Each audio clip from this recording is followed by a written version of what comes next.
नमस्कार दोस्तों।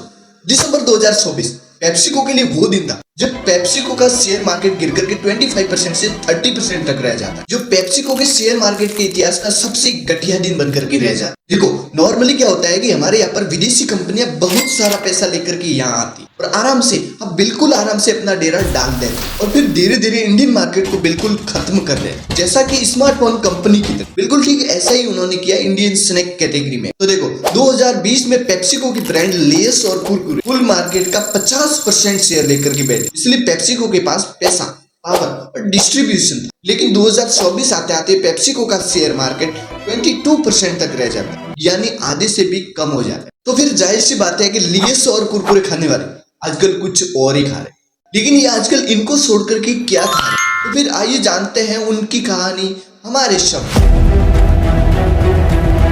तो देखो, इंडिया का स्नैक मार्केट दुनिया का सबसे बड़ा दूसरा फास्टेस्ट ग्रोइंग स्नैक मार्केट, लेकिन फास्टेस्ट ग्रोइंग मार्केट में आजकल पेप्सिको इतना फास्टेस्ट ग्रोइंग नहीं लग रहा। ऐसा इसलिए कि मार्केट में ऐसी कई कंपनीज है जिन्होंने पेप्सिको की रातों की नींद उड़ा कर रखा। तो देखो, इसमें एक ऐसी भी कंपनी है जो एक छोटी सी मिठाई की दुकान से शुरू हुई थी, लेकिन आज 60 से ज्यादा देशों में अपना ब्रांड सेल करती। लगभग तो आपने उसे गैस कर ही लिया होगा, अगर नहीं किया तो ये कंपनी है हल्दीराम। एक ऐसी और कंपनी है जो मात्र 10,000 के छोटे से इन्वेस्टमेंट से शुरू हुई थी, लेकिन आज वो लाखों से करोड़ों तक का प्रॉफिट लेकर के बैठी, और वो कंपनी है बालाजी। ऐसे ही इस लिस्ट में और भी कंपनी जैसे आईटीसी बीकानेर वाला, जो विदेशी नहीं बल्कि इंडियन, जो अपनी पॉपुलरिटी के दम पर इस कंपनी की शेयर लगातार गिराती जा रही है। लेकिन कैसे?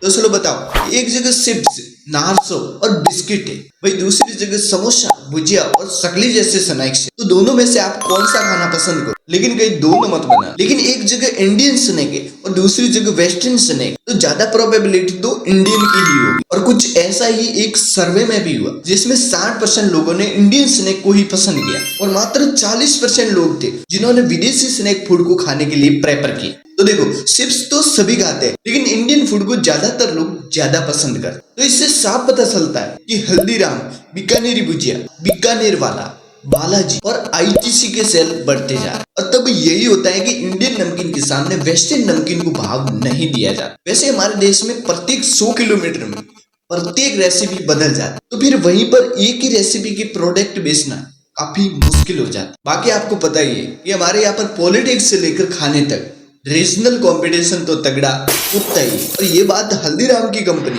उसे अच्छी तरह से जानती, इसलिए वो एक ही नमकीन को हर स्टेट में नहीं बेचते बल्कि उस जगह ही बेचते जहां पर ये चलती है। इसलिए ये हर स्टेट के लिए अलग अलग नमकीन बना दे और उसको बेचते, और यही कारण है कि उन्होंने इतने बड़े हाईएस्ट मार्केट को भी डाइवर्स कर दिया। लेकिन पेप्सिको तो सिर्फ कुरकुरे और लेस के साथ ही मार्केट में बना रहना चाहते, लेकिन ऐसा होना तो काफी मुश्किल है। ये ऐसा नहीं है कि इनके प्रोडक्ट बिकते नहीं, लेकिन दूसरे प्रोडक्ट की तुलना में इनके प्रोडक्ट काफी गिरते जा रहे हैं, और ऐसे में ये सब पेप्सिको बर्खास्त नहीं कर पाए। वैसे भी पेप्सिको में शुगर इतना ज्यादा होने के कारण उसको अनहेल्दी बताया जाता है, इसलिए पेप्सी और हमारी हेल्थ का रिश्ता काफी खराब। तो फिर इस प्रोडक्ट की बात नहीं करे तो ये अच्छा, क्योंकि इनका इतिहास काफी लंबा चौड़ा है। वैसे भी पेप्सिको का मार्केट काफी कंट्रोवर्शियल होता जा रहा है, इसलिए नमकीन मार्केट उसके आखिरी उम्मीद जैसा है, और यही कारण है कि पेप्सिको अपने ट्रेडिशनल नमकीन को मॉडर्न ट्विस्ट देकर उसकी एक्सपेरिमेंट करने में लगा हुआ, ताकि जैसे तैसे स्नैक मार्केट कहीं हाथों से फिसल ना। वैसे किसी चीज का मार्केट घटना या बढ़ना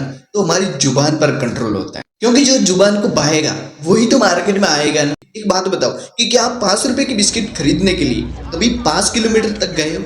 नहीं ना, क्योंकि जितने का बिस्किट नहीं है उनसे ज्यादा तो आपका खर्चा हो जाएगा। तो पॉइंट ये है कि गांव से लेकर बड़े बड़े शहरों तक हर किराना स्टोर पर उपलब्ध होना काफी इंपॉर्टेंट हो जाता है, क्योंकि जितनी ज्यादा दुकानों पर उपलब्ध होगा उतना ज्यादा बिकेगा। उदाहरण के लिए देखो कि एक चिप्स का पैकेट है और एक श्रीहरी का पैकेट, तो चिप्स का पैकेट अनहेल्दी है लेकिन वो 20 दुकानों पर उपलब्ध, फिर दूसरी तरफ श्रीहरी जो हेल्दी भी है और खाने पर आपका पेट भी भर जाएगा, लेकिन सिर्फ 5 दुकानों पर ही उपलब्ध है। तो फिर जाहिर सी बात है कि ज्यादा सेल तो चिप्स के ही होंगे, क्योंकि जो दिखता है वही तो बिकता है। नहीं तो फिर सब कुछ छोड़ के मसालेदार सने खाओ। बाकी यहाँ पर क्लिक करके देख सकते हैं मिस्ट्री ऑफ सबमर्सिबल, या फिर उस हादसे में कैसे हॉकी प्लेयर ने इंसान को ही खा डाला। इसके लिए बहुत बहुत धन्यवाद।